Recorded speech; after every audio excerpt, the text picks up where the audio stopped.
Hello, everyone, and welcome. My name is Kurt Klotz. I'm the Director of Nonprofit Innovation with CLA, and I have the great good fortune today of speaking with Dr. Atyia Martin, who is the founder and principal of All ACEs Incorporated. And Dr. Martin's background also includes very relevant past as the Director of the Office of Public Health Preparedness and the Chief Resiliency Officer of the City of Boston. And Dr. Martin, thank you for being with us today.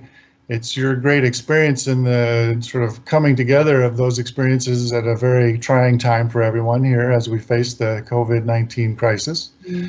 But I'm wondering, especially because I know your work with All ACEs is grounded in racial justice, trying to address racial inequities, which is an interesting place for someone who has all of that background in public health preparedness and Chief Resiliency Officer. And we have another great segment that mentions and deals with those topics. So please, if you're listening to this segment, look that up as well. But I also wanted to get into the sort of substance of what your work was. And if you could share with us some of the insights you've gathered over your time and all of your work about the way that something like the COVID-19 crisis impacts communities of color and low-income communities in disparate ways.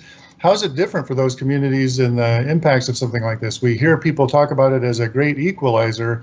COVID-19 has no, does not discriminate, but yet the impacts on various communities can be very different. What's your experience around that? So, first of all, thank you for hosting me. Thank you to CLA and the CLA Foundation. For me, what I have really learned over the years around socially vulnerable populations, again, we're talking about people of color, we're talking about low-income communities, people with disabilities, older adults, especially older adults who live alone, a whole range of people who in day-to-day life struggle more in our society than the rest of us. And so that's important to understand. And most of us do not understand that because much of the context of how did we get here is not learned in school. And so we don't understand the historical context of why communities look the way they do, why we are seeing certain people going through certain experiences when there's a long series of stories that provide that historical context, which we obviously will not get into today. But that said, that is the reason why when you look at an incident like COVID-19 or the coronavirus 19, you see these types of disparate or inequitable impacts. People who are working in jobs in the service industry, who are doing work that is hourly, those are the people who are hurting the most right now. They've in many cases, people have been laid off. People have lost hours, and when you're hourly, if you don't go to work, you don't get paid, especially if it's in an industry where you actually have to physically be present. And I think there's a lot of times where we forget about those people, especially if we are not poor or we're not working class, which poor people work too. And it's easier to see how we wouldn't be consciously thinking about those experiences that people are having.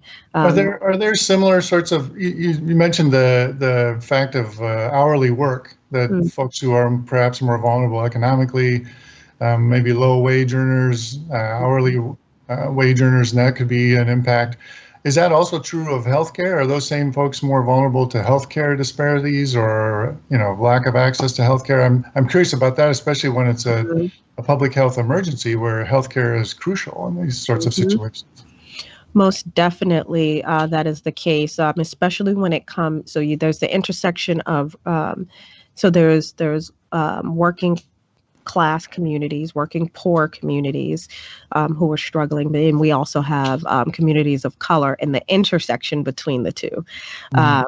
And so when we look at health access to healthcare, it's another of the many social determinants of health that you see these consistent patterns in of lack of access to healthcare and lack of access to quality healthcare. And even when you do have access, when you go to those healthcare institutions, you're not treated well, or you're not heard or not listened to as much. And so it's a consistent pattern that we see when it comes to vulnerable populations. Mm-hmm. Are there structural barriers? I think of things like actually just the location of healthcare facilities. Mm-hmm. I know you're most familiar with Boston, but in Boston, has there been any attention paid, or is there conversations about the fact just where healthcare facilities are located and what difference that makes to communities?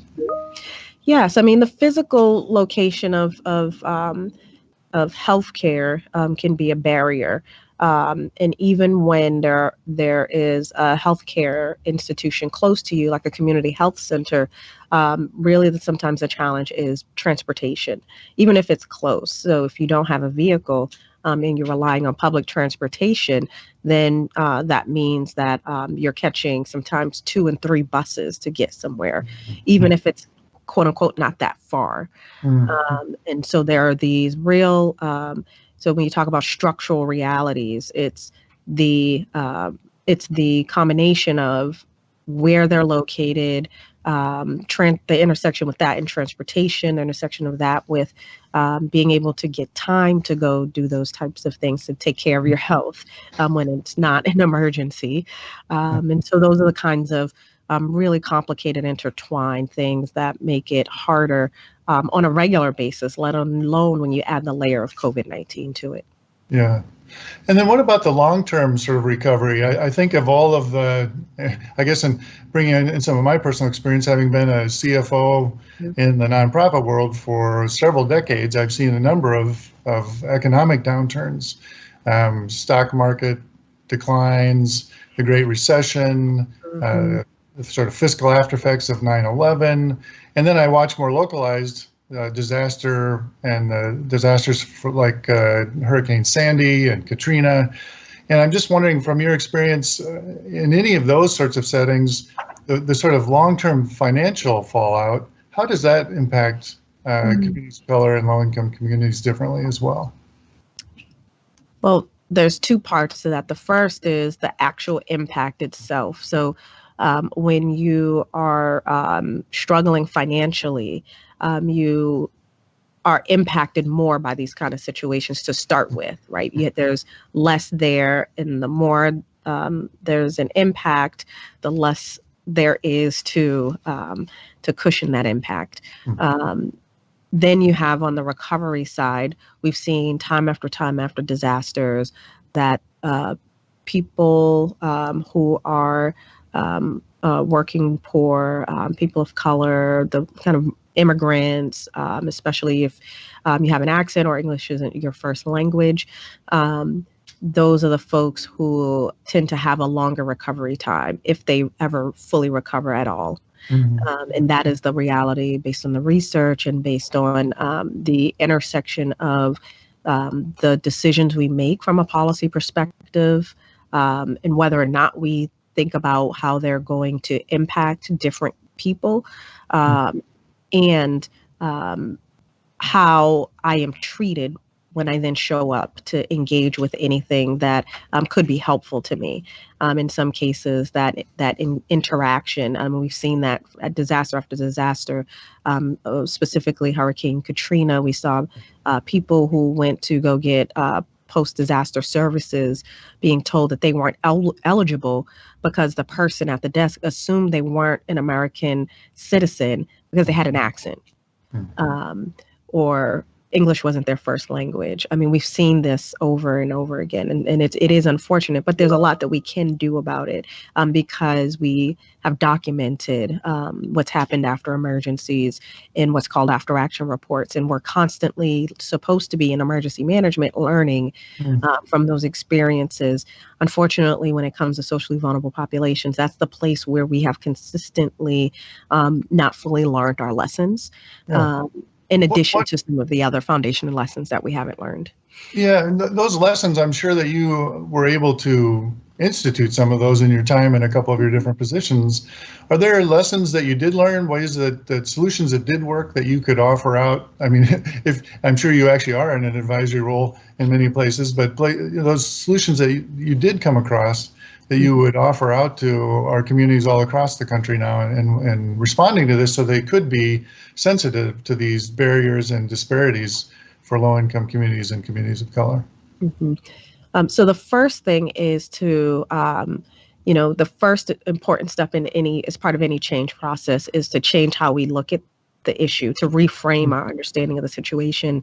And so that's the first part, is to see socially vulnerable populations not just from a deficit perspective, but also from a strengths-based perspective, which means that our understanding needs to be that we're talking about people who are in many cases the economic engine of our society in large numbers. And so for us to really see them as partners in this, they have a nuanced understanding about things that we can never have context on unless we engage with them.